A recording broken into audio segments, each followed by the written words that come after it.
Hello everyone, welcome back to my channel. My topic today is reevaluate the morality of sports competition in Greece and modern capitalism. What the heck? No, let's first talk about what is competition. According to the New Oxford Dictionary of English, it is the activity or condition of serving to gain or win something by defeating or establishing superiority over others engaged in the same attempt. By this definition, there are essentially two logics, scarcity and superiority. Why scarcity? Well, if there's enough for everyone, then there's no need to defeat others. Just like what the picture shows, this scenario, I coined it, the last side effect. While establishing superiority occurs under the comparison of situations among groups if their necessities are satisfied. This scenario, I call it, gotta have better ice cream effect. Competition under condition of scarcity has been a central concept in economics, anthropology, philosophy, sociology, and extra. The distribution of the rich and the poor is controlled harmoniously by an invisible hand. From the evolutionary approach, this type of competition can be explained as a developmental factor for human species to optimize existing traits. Competition for superiority is less studied as a social and historical force, although some of its forms did feature in classic works, such as Thorstein Veblen's The Theory of, with its emphasis on pecuniary emulation. On the other hand, credits were given for competition for superiority as an autonomous force for society in modern works of Hans van Vies. Both kinds of competition serve as fulfilling one's desire at the expense of the desire of the others. Yet the formal desire seems to be more basic, necessary, important, thus more ethical. And the latter seems to only escalate the competitive process and humans' desire endlessly, thus less ethical. These theories provide the basic framework but insufficiently explain the various accounts in historical context. In my paper, the focus is sport. Since a sport is in nature a serious competitive physical activity with persistent and prominent cross-disciplinary social influence, my fundamental argument is that sports competition is directly influenced by the controlling force who tends to justify the devaluation of certain group, activity, or means for its own belief or profits. Participants or athletes often are the oppressed group in which nobody has autonomous control over its own desire and activity. I will break down the presentation into two parts, the morality of Greek and modern sports. Before evaluating the ethical vices of sports, I would like to import two definitions of what's moral. Am I losing you? Please come back.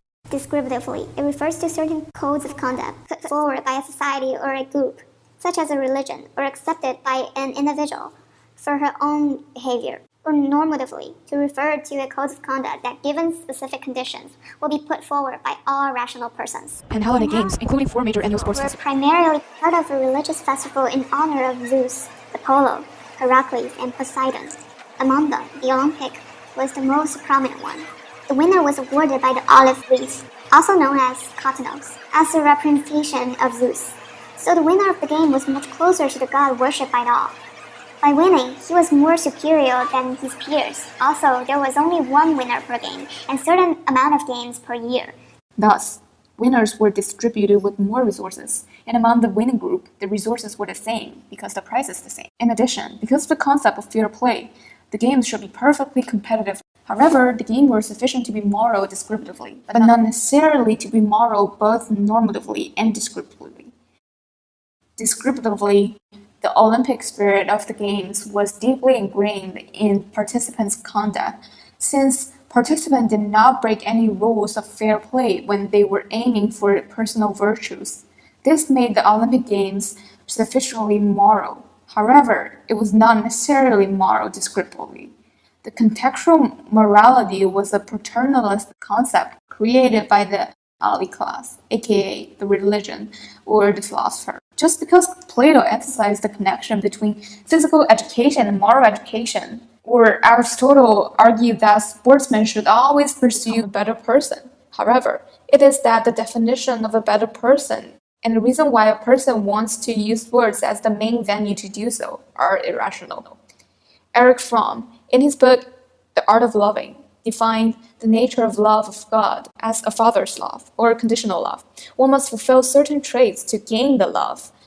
Rather than approving all the good traits combined into a package called virtues and truth by default, Rational people probably would notice that it is actually a package called what we think that the gods think is virtuous and truthful. The purpose of winning, essentially striving for the olive wreath while becoming better, is only an approach. Just like when we were 3 years old, we would finish the disgusting veggie in our bowl to impress our dad, though we don't know what our dad really likes us to do. Beginning from the second half of the 18th century, the British society was transformed from feudalism to capitalism. The essence was quite the same. All people in the social circle who worshipped the land before instead worshipped the profit. Capitalists took over the structural position of the landlords, and the laborers were still labor. Shame on you! The emergence of Unlike profits. land, expanded to much more grounds by commercializing them. Sports and athletes became a commodity in society for the first time. Before talking about the commodity in the sports market, I'd like to introduce Karl Marx. Yes, it's him again. He is famous for his early critique of capitalism. He discussed how workers become properless and alienated in the perpetuation of competition. Athletes, of course, consist of the non-capitalist class. Capitalism was built on the dynamic equilibrium of property that is transferred from the workers to the capitalists. Modern sport is a microcosm of larger capitalist society, in which intra-species athletes are distributed by the institutions according to their constantly changing market value. Operated in such mode, modern sports are neither descriptively nor normatively moral. Descriptively, it is justified in the logic of the benefit group, including the institutions, agents, media, and some consumers, but not in the logic of actual participants who are constantly oppressed in various degrees. Athletes are like humans in a chain of Who appear to be voluntarily strive to climb up on the ladder, yet can never get away with it, unless either some of them become the capitalists, who will reform or reinforce the system, or no longer be professional athletes. Now, let me introduce two examples that illustrate the prevalence of professional sports to strengthen my argument. The first one is about Olympic Games. It was written in the Olympic rule and regulation that any participant must not be or have been a professional, semi-professional, or so-called non-amateur in any sport. However, in 1986, Olympics announced that professionals can participate in games. Now, wrestling is the only sport that remain amateur.